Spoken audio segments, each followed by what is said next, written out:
শীতকাল চলেই এলো, আর শীতকাল মানেই পিকনিক, এটা আমরা সবাই জানি। তাই শীতের মরশুমে এটা ছিল আমাদের প্রথম পিকনিক। অনেকেই ছিল পিকনিকে, এখন আপাতত 4 জনকে দেখা যাচ্ছে, আরও আসছে। পিকনিকের স্ন্যাক্স ছিল আমাদের তন্দুরি, চিকেন তন্দুরি। এটা ম্যারিনেট করা হয়েছিল একদম সকালে। তারপরে যুদ্ধ শুরু হলো আমাদের এই উনুন ধরানো নিয়ে। 3 জন মিলে উনুন ধরাচ্ছিল, আর ফাইনালি উনুনটা ধরে গেছিলো। উনুন ধরলো, কিন্তু তারপরে দেখলাম তন্দুর হতে বেশ কিছুটা টাইম লাগবে।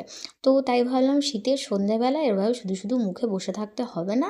তাই প্ল্যান করলাম যে চলো আরেকটা জায়গায় গিয়ে বসিয়ে দিই কফি। তো সবাই বলল হ্যাঁ, কফি খাওয়া যেতে পারে। তো তারপরে যেমন ভাবনা তেমনই শুরু করে দেওয়া হলো কফি। আর কফি খেতে খেতেই ডাক পড়ে আসলো তন্দুর হয়ে গেছে। আমাদের তান্দুরির ফার্স্ট টেস্ট করা পাবলিক।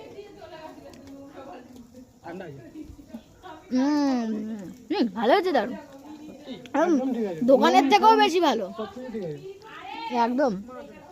সত্যিই তান্দুরটা ভীষণ ভালো হয়েছিল। আমি দোকানেও অনেকবার খেয়েছি তান্দুর, বাট হ্যাঁ নিশ্চয়ই দোকানেও ভালো হয়, বাট নিজেদের করা প্রথম তান্দুর, হাতে নিজেদের করা, এটা এতটা ভালো হবে এক্সপেক্ট করিনি, বাট সত্যি ভালো হয়েছিল। এবার তান্দুর নিয়ে একটা কথা বলি, সেটা হচ্ছে এই উনুন তো ধরালাম, প্রথমে ধরানো হলো, তো তারপরে মাঝখানে এটা থেমে গেছিলো, মানে নিভে গেছিলো। হাফ তান্দুর হওয়ার পরে নিভে গেছিলো উনুনটা। তো তারপরে উনুনটাকে আবার সেকেন্ড টাইম ধরাতে গিয়ে সে আরেক ব্যাপারে যুদ্ধ, মানে তৃতীয় বিশ্বযুদ্ধ একেবারে লেগে গেছিলো। 1 ঘন্টা ধরে ট্রাই করা হচ্ছিলো, কিছুতেই ধরছে না আর ধরছে না। প্রায় 1 ঘন্টার পর গিয়ে আস্তে আস্তে ধরলো, তারপরে স্টার্ট করা হলো। মাঝে তো ভেবেছিলাম যে আর তান্দুর খাবো না, বাকি যা আছে চলো ছাড়ো, ওটা কালকে কোনো একটা কিছু করে খেয়ে নেবো, এরকম একটা ভেবেছিলাম।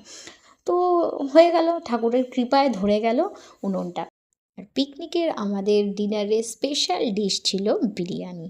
বিরিয়ানি করার দায়িত্বে ছিল রঞ্জু, কারণ তান্দুর করার দায়িত্বে আমার দিদি, জামাইবাবু আর আমি মাঝখানে গিয়েছিলাম। তো এর জন্য ও দায়িত্বটা নিয়েছিল যে ও করবে। আর সত্যি বলতে পিকনিকের বিরিয়ানিটা ওই করে, কারণ ও বিরিয়ানিটা ভালো পারে তার জন্য। আর তাছাড়াও প্রীতিশদা আর কেয়া ওর হাতের বিরিয়ানি কখনো খায়নি।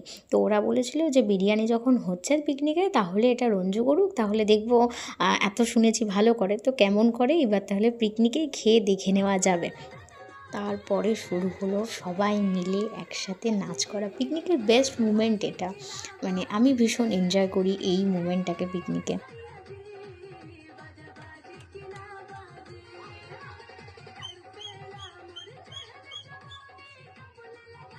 নাচ গান হয়ে যাওয়ার পরে খোলা হলো বিরিয়ানির ঢাকনা। তখন বাজে প্রায় রাত 12টা।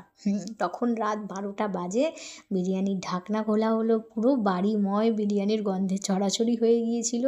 তার উপরে ঢালা হলো ঘি।